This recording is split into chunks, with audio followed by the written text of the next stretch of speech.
Algo más sucedía, tan mal o peor que lo anterior. La cabeza misma había cambiado, la piel parecía haberse estirado sobre el cráneo, que a su vez se había alargado, como el de un mastín o el de un lobo. Los feroces ojos, antes oscuros, se habían vuelto color sangre.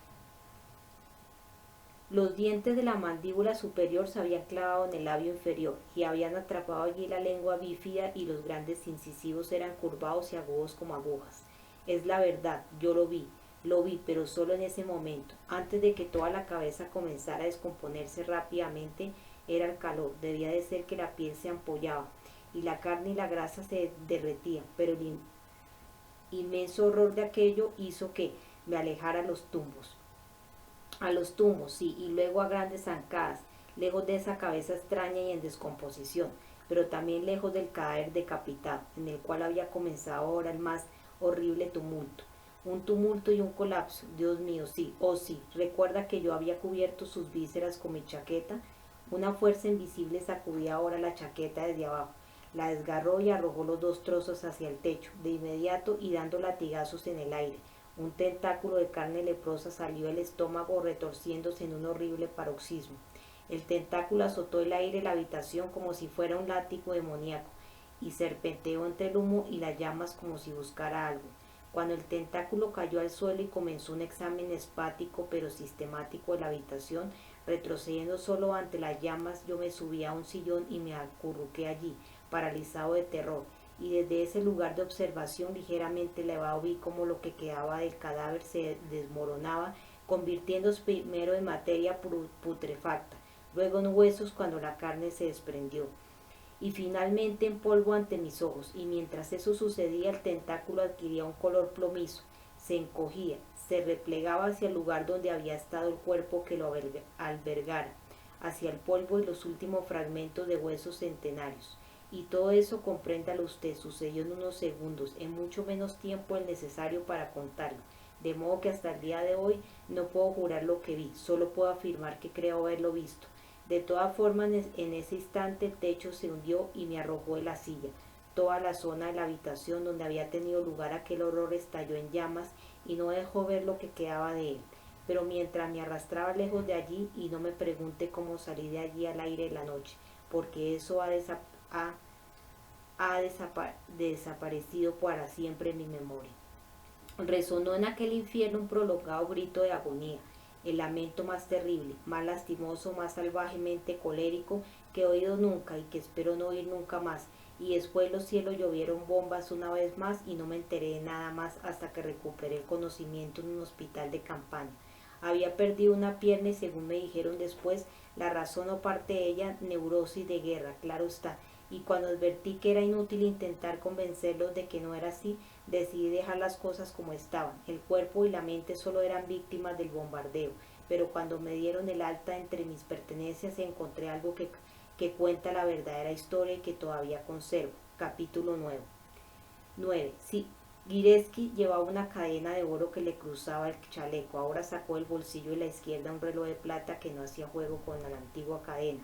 Luego repitió la operación con el bolsillo de la derecha, donde guardaba el medallón del que había hablado antes, y sostuvo en alto las joyas para que Dragonazzi las examinara. Este contuvo el aliento y, sin hacer caso del reloj ni de la cadena, cogió el medallón y lo miró con suma atención. En una cara del disco vio una estilizada cruz heráldica que sólo podía ser la de los caballeros de San Juan de Jerusalén, pero que había sido rayada una y otra vez con un instrumento cortante que la había mutilado por completo. En la otra cara, Dragozzani, de alguna manera se lo había esperado, grabado de manera primitiva en bajo relieve un triple motivo: el demonio, el murciélago y el dragón. Dragozzani conocía muy bien aquel emblema, y la pregunta que provocó en él le sorprendió incluso más que a Gireski. ¿Ha localizado esto? Quiere decir si ha averiguado el significado heráldico del grabado. Lo he intentado, evidentemente tiene un significado, pero hasta ahora no he podido descubrir el origen de este escudo. Puedo decirle algo sobre el simbolismo en la historia local del dragón y del murciélago en cuanto a la figura del demonio. Es algo bastante oscuro. Claro está que le puedo decir lo que yo pienso sobre el bajorrelieve del medallón, pero son conjeturas personales y nada que las sus... No, lo interrumpió Dragozzani. No era eso lo que yo quería decir. Conozco muy bien esa imagen. Yo le preguntaba por el hombre o la criatura que lo dio el medallón. Pudo reconstruir su historia. Dragosani miró a Gireski esperando ansioso la respuesta, aunque sin saber por qué había hecho aquella pregunta. Había sido un acto casi involuntario, las palabras le habían salido de la boca, como si hubieran estado esperando que algo las disparara. Gireski indicó con un gesto que había comprendido la pregunta, luego cogió el medallón, la cadena y el reloj. Es extraño, lo sé, dijo, pero después de una experiencia como la mía, lo normal sería mantenerse alejado de cualquier cosa que estuviera relacionada con ella, ¿no le parece?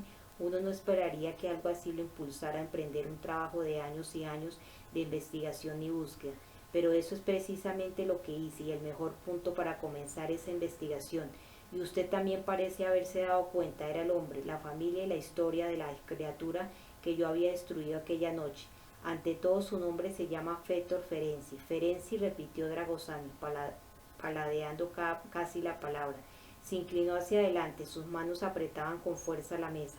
Estaba seguro de que aquel nombre significaba algo para él, ¿pero qué? ¿Y su familia? Preguntó. Como dice Gireski, parecía sorprendido. No encuentra raro el nombre, el apellido es bastante vulgar. Eso ya lo sé, es de origen húngaro, pero Fetor, ¿por qué le parece raro? Solo lo he encontrado en otra ocasión, un principillo del siglo IX de nombre Cobarti, y su apellido también era muy parecido, Ferenczi. Ferenci, pensó Dragosani, uno y el mismo. Pero de inmediato se contuvo, porque habría de sacar una conclusión tan precipitada. Sin embargo, al mismo tiempo sabía que no se había precipitado a sacar una conclusión, que había sabido desde siempre que el vampiri tenía una doble identidad. ¿Identidad doble? Quizás aquello también era una idea fruto del apresuramiento. Él solo había querido decir que los nombres eran los mismos, no los hombres, o el hombre que los había llevado. ¿O acaso habría querido decir más de eso? Si era así, había llegado a una conclusión demencial, que los dos Fetors, el príncipe Cobarcio del siglo IX y el moderno hacendado rumano, debían de ser el mismo hombre y uno solo. Esta conclusión debía ser considerada demencial, pero Dragosani sabía por qué se lo había dicho la antigua criatura enterrada, que el concepto de la longevidad vampírica de los no muertos no era insensato. ¿Y qué más averiguó? Preguntó Dragosani, rompiendo por fin el silencio. ¿Qué sabe de su familia? Quiero decir, ¿hubo algún miembro superviviente y de su historia aparte de esa incomprobable vinculación con el príncipe Corvacio? Gireski frunció el entrecejo y se rascó la cabeza. Es muy frustrante hablar con usted, gruñó. Todo el tiempo tengo la impresión de que usted conoce casi todas las respuestas, de que tal vez sabe incluso más que yo. Es como si solo me usara para confirmar sus propias opiniones. Gireski hizo una pausa y como Dragosani no dijo nada, continuó. De todas formas, por lo que he podido averiguar, Fetor Ferenci fue el último de su linaje. No le ha sobrevivido ningún miembro de su familia, entonces está equivocado, replicó Dragosani, pero de inmediato se mordió el labio y bajando la voz se retractó. Quiero decir que usted no puede estar seguro de eso. Gireski quedó desconcertado. Otra vez sabe más que yo, ¿no? El hombre había bebido sin parar el whisky de Dragosani, pero no parecía haberle afectado. Volvió a llenar las copas antes de seguir hablando. Ahora permítame que le diga exactamente lo que descubrí acerca de este Ferenci. Cuando comencé mis investigaciones, la guerra ya había terminado. Con respecto a mi manutención, no podía quejarme, tenía mi propia casa, esta misma, y me indemnizaron por la pierna que perdí. Eso, más una pequeña pensión de invalidez, me permitía vivir sin problemas. No tenía para lujos, pero no iba a morirme de hambre ni a carecer de techo. Mi esposa, bueno, había sido otra víctima de la guerra. No habíamos tenido hijos y yo volví a casarme. Supongo que me dediqué por entero a investigar la leyenda del vampiro porque no tenía otra cosa que hacer, o al menos nada que desear hacer, y esto me atrajo como un imán monstruoso. Está bien, no quiero aburrirlo. Le he explicado esto para darle una visión completa del asunto. Como usted sabe, mis investigaciones comenzaron con Fetor Ferenci. Regresé al lugar donde habían sucedido las cosas. Hablé con la gente que lo había conocido. Casi todo el vecindario estaba en ruinas, pero había unas pocas casas que aún permanecían en pie. La casa de Ferenci era como una concha vacía, ennegrecida por dentro y por fuera, sin nada que me pudiera dar una pista sobre la naturaleza del hombre o ser que la había habitado. De todas formas, varias instituciones me habían dado su nombre, el correo, el registro de la propiedad, la lista de personas muertas o desaparecidas, el registro de bajas de guerra, etc. Pero aparte de estas instituciones oficiales, nadie parecía haberlo conocido personalmente. Más tarde encontré a una anciana que vivía aún en la zona, la viuda Lorne. La mujer había trabajado como asistenta en casa de Ferenzi 15 años antes de la guerra. Iba a limpiar y ordenar la casa 2 veces a la semana. Este arreglo duró 10 años o más, hasta que la mujer decidió abandonar el trabajo. No me dijo la razón, pero era evidente que el problema había sido el mismo Ferenzi, algo en él que ella había ido advirtiendo en el curso del tiempo y que por último ya no pudo soportar. Nunca mencionó su nombre sin santiguarse, aún así conseguí que me contara algunas cosas bastante interesantes sobre Ferenzi. Se la resumo, en su casa no había espejos, sé que no tengo que explicarle el significado de eso.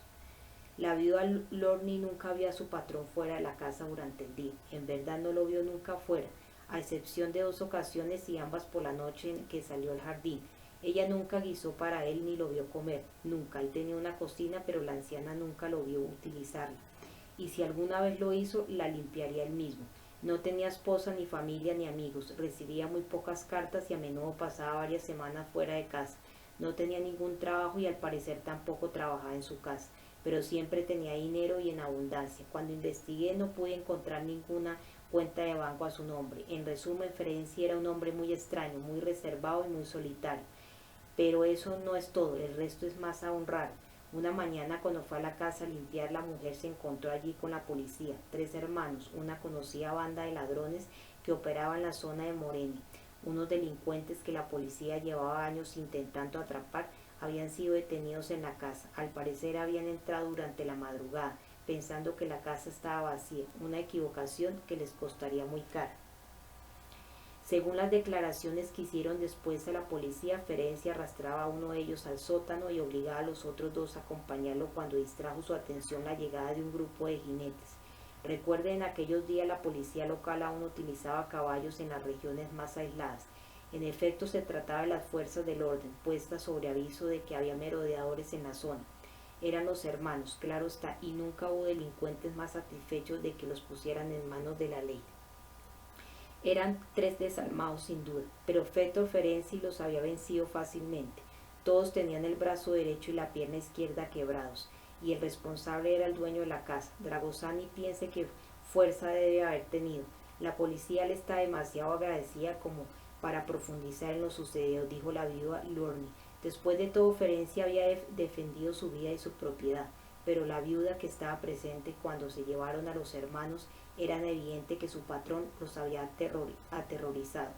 Por otra parte, ya le he dicho que Ferenzi se llevaba a los cautivos al sótano. ¿Para qué? Para que no escaparan hasta que llegara la policía, quizá, o tal vez para guardarlos como en una despensa hasta que los utilizara, dijo Dragosani. Gilensky hizo un gesto afirmativo. Exactamente. De todas formas, después de aquel episodio, la viuda dejó de trabajar para Ferenzi.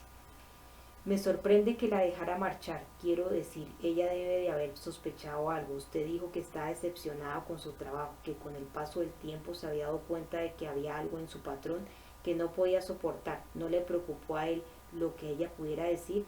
Ah, respondió Gillespie, ha olvidado algo, Dragosani. ¿Recuerda cómo él me dominó con los ojos y con la mente la noche del bombardeo cuando murió?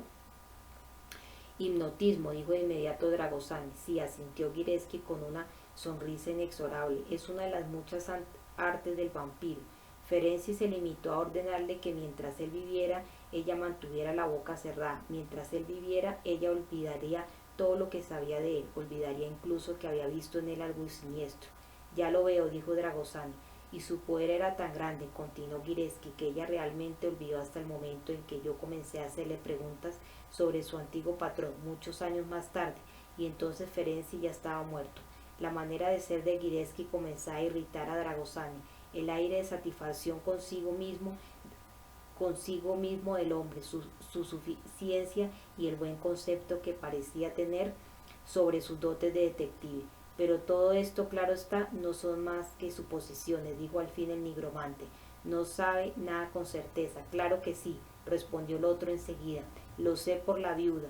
No quiero que me entienda mal, no estoy diciendo que ella me dijera todo esto, no. No nos sentamos a cotillear ni nada por el estilo. En realidad tuve que pasar mucho tiempo con ella y preguntarle repetidas veces sobre Ferenzi hasta conseguir esta información. Él ya estaba muerto y su poder había desaparecido, es verdad, pero una pequeña parte aún permanecía activa. ¿Lo ve? Dragosani se quedó pensativo, sus ojos se entrecerraron, de repente se sintió amenazado por el hombre que tenía frente a él. Laszlo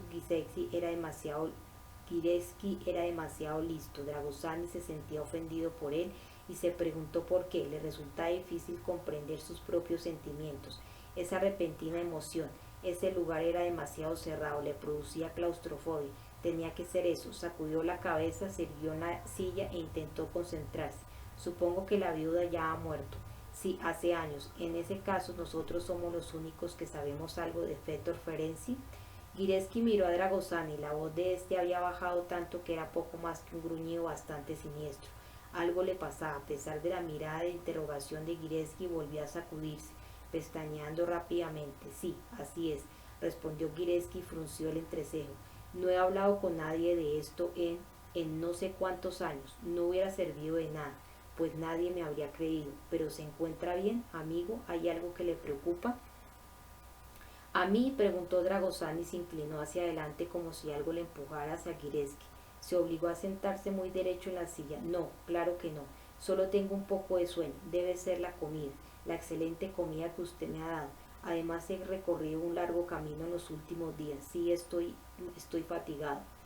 ¿Está seguro? Sí, completamente seguro, pero sigue, Gireski. No se detenga ahora. Por favor, cuénteme más cosas sobre Ferenczi y sus antepasados, sobre los Ferenczi y los Vampirri en general. Cuénteme todo lo que sabe o que sospecha. Cuéntemelo todo. Todo eso nos llevaría una semana o más. Puede disponer de una semana, respondió Dragosani. Vaya, creo que habla en serio. Efectivamente, Dragosani, sin duda usted es un joven muy agradable y es un placer poder hablar con alguien interesado en el tema y que lo conoce. ¿Qué le hace pensar, sin embargo, que tengo ganas de pasarme una semana eterna hablando? A mi edad, el tiempo es algo muy valioso. ¿O acaso piensa que poseo la misma clase de longevidad que Ferenczi? Dragosani sonrió, pero apenas se contuvo cuando estaba a punto de decir que puede hablar conmigo aquí o en Moscú. No era necesario, todavía no. Además, si se llevaba el hombre a Moscú, Borovich se enteraría de su gran secreto, como había llegado a ser nigromante. Bueno, al menos concédame 1 o 2 horas más, concedió Dragosani, y puesto que la ha mencionado, podemos comenzar por la longevidad de Ferenczi. Gireski rió. De acuerdo, además aún queda whisky. Se sirvió otra copa, se arrellanó en su asiento y después de pensar un instante continuó. Sí, la longevidad de Ferenczi, la casi mortalidad del vampiro. Le contaré algo más de lo que me dijo la viuda Lormi. Cuando ella era una niña, su abuela recordaba a un Ferenczi que vivía en la misma casa, y a la abuela de la viuda, su propia abuela también le había hablado de un Ferenczi. Sin embargo, eso no tiene nada de raro. El hijo sucede al padre y así por generaciones. Aquí hay muchas familias boyardas cuyos apellidos son muy antiguos. Lo raro es que según la viuda nunca hubo mujeres Ferenczi. ¿Y cómo transmite un hombre su apellido a sus descendientes si no se casa? Y por supuesto usted investigó ese asunto, dijo Dragosani. Lo hice, me fue difícil consultar los registros, pues casi todos habían sido destruidos durante la guerra, pero no había duda de que la casa había pertenecido desde antiguo a los Ferenczi y nunca hubo una mujer entre ellos, una familia célibes al parecer. Dragosani se sintió de repente insultado, aunque no entendía por qué se sentía ofendido, o tal vez era solo su inteligencia la que se sentía insultada. Célibes, dijo con mal humor. No lo creo.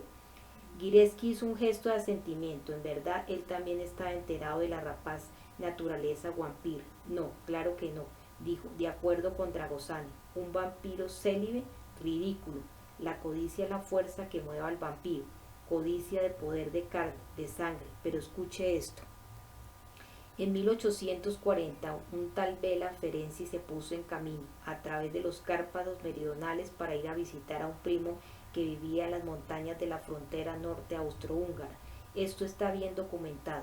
En verdad, el viejo Bela parece que se ocupó de manera especial de que la gente se enterara de que marchaba a visitar a su pariente.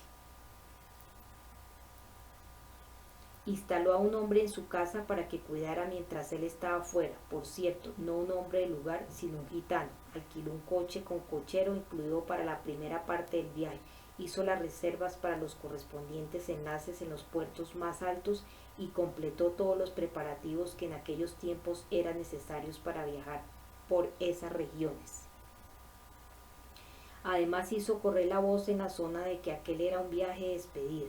En el último año Bella había envejecido mucho, de modo que todos aceptaron que viajaba para despedirse de sus parientes lejanos. Haga memoria, en aquella época éramos Moldavia o Valaquia. En Europa la revolución industrial estaba en su apogeo, en todas partes lo estaba, menos aquí, nosotros aislados como siempre. Estábamos atrasados, todavía faltaba más de una década para que se construyera la línea férrea Lemberg-Galatz. Las noticias viajaban con suma lentitud y era muy difícil mantener archivos y registros. Le digo esto para destacar que en este caso hubo buenas comunicaciones y han quedado documentos. ¿De qué caso me habla?, preguntó Dragoceni. El caso de la repentina muerte de Bela Ferencia.